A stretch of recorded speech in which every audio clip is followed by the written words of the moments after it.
one night in November, back around 1973 or 72, I think, actually, because I was living in Woods Hole at the time. I slept over your house Friday night, and of course, Mark and I were all excited and we couldn't get to sleep, so we decided maybe we should try to stay up all night long. Wouldn't that be fun? Something we've never done before. Well, we went up, we decided, well, we'll go outside. It's cold out, and the cold will keep us awake. So I remember we laid on the front lawn near where the steps are to the deck, laying on the grass there next to that stone wall. And let's see. Yeah, so I remember saying, well, you know what, I'm gonna close my eyes for a little while, because we're getting groggy. So and Mark was feeling the same way. So yeah, we'll just close our eyes for a while. And well, naturally, we started to fall asleep, and that couldn't be tolerated. So Mark says, well, why don't we take the bikes out and ride around the neighborhood? And we got the bikes out. We started riding around, but almost immediately Mark says, well, let's ride down, I think he said, let's ride down to Main Street in Falmouth. But anyway, I remember that ride, and it was hard. It was a tough ride. It was on a 5-speed, I think. But I remember around the stretch of Route 28 near the Cape Cod Drive-In, I remember feeling it and thinking, oh, I hope we stop soon. Well, anyway, so we got up to the set of lights at Davisville. No, not Davisville. Davis Straits and Jones Road, where Bradley's used to be.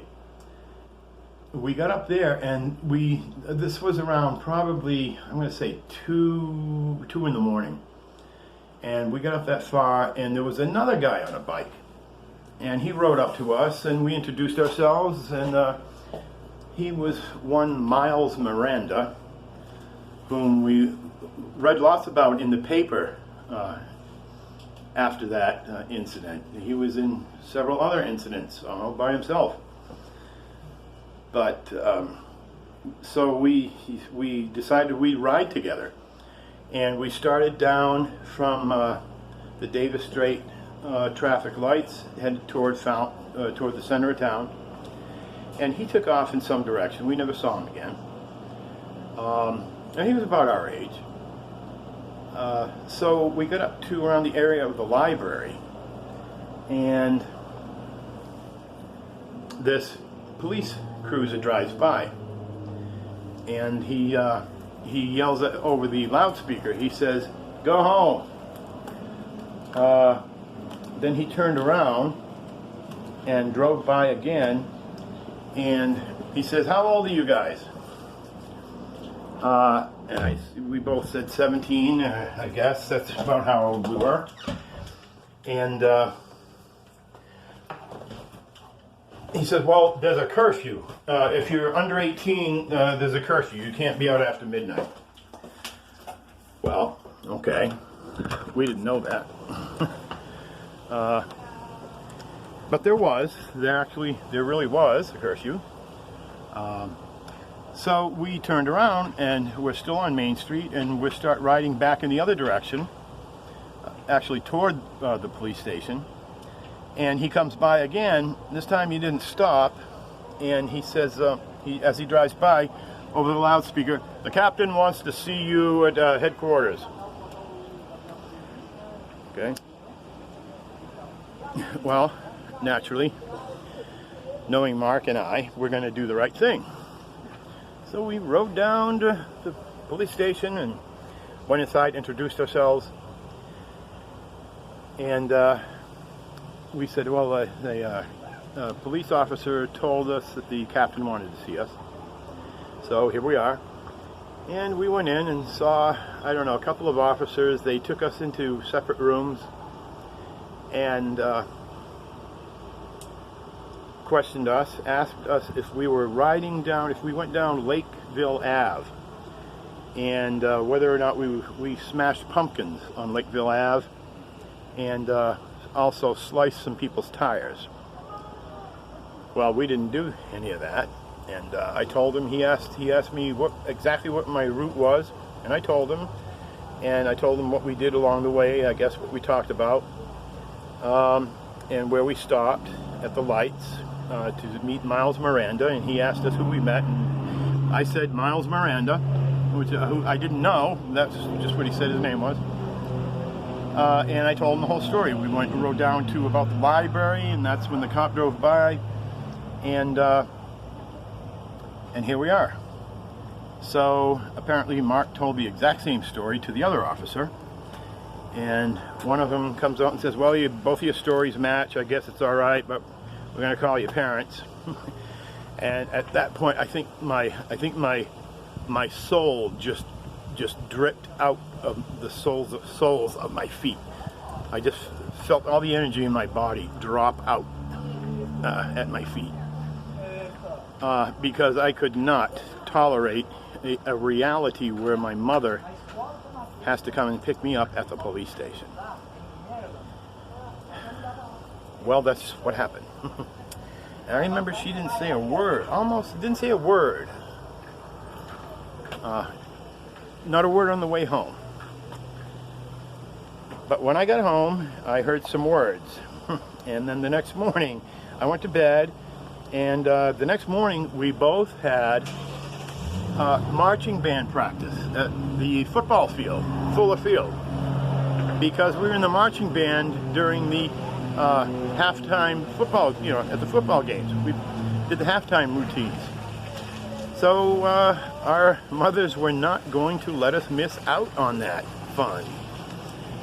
And you can imagine that we were on the field playing drums in the band, doing these marching routines, column right, column left, and about face and all that. We were zombies. We were total zombies. Everything just looked white to me. The grass, the sky, the people, everything just looked like a blur of white. That's how tired I was.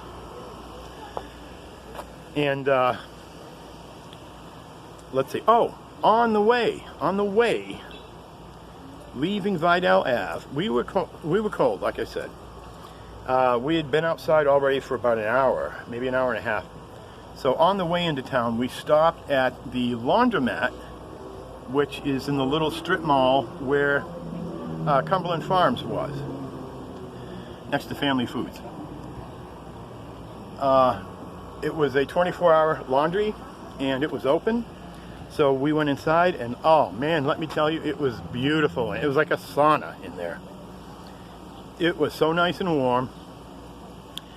But I remember I don't know if it was a cop or someone else came in, told us to leave, because we were just sitting on the floor in front of the dryers.